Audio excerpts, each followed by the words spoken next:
The Lento Youth Team did a research in Kakamega County that was last year in December, and the research was informing how well could youth be included in matters of leadership, matters of employment, and matters about youth and education.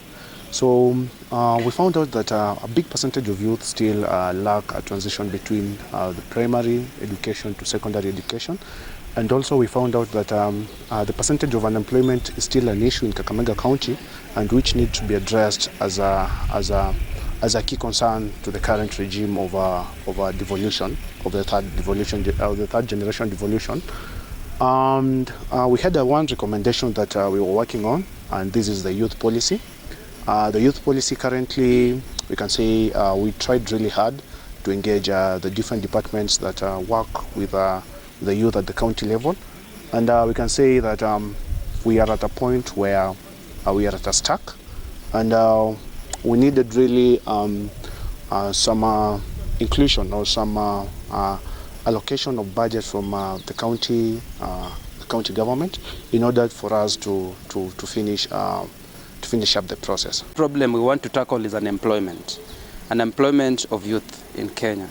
We can be very sure, and it is common knowledge, that even the reason why we are having maandamano with so many youths, it is because the youths are not employed. You cannot have youths who are employed on a Monday morning or a Thursday in a maandamano, and that is why we are actually requesting the government, both levels of government, the national government and the county government, that the only way we can even deal with maandamano is by employing young people. We have more than 70% of the young people are unemployed. If you employed on Sunday those 1 million youths, on Monday Raila Odinga will not be having youths in Nairobi in a maandamano, because all of them will be in offices. And that is why we have come up with a policy, a youth policy, especially for the Kakamega County, to guide how youths are going to be employed, and so that it guides the government, so that they can be able to create these opportunities, so that youths can be able to get employment after school, those who are trained in middle-level colleges.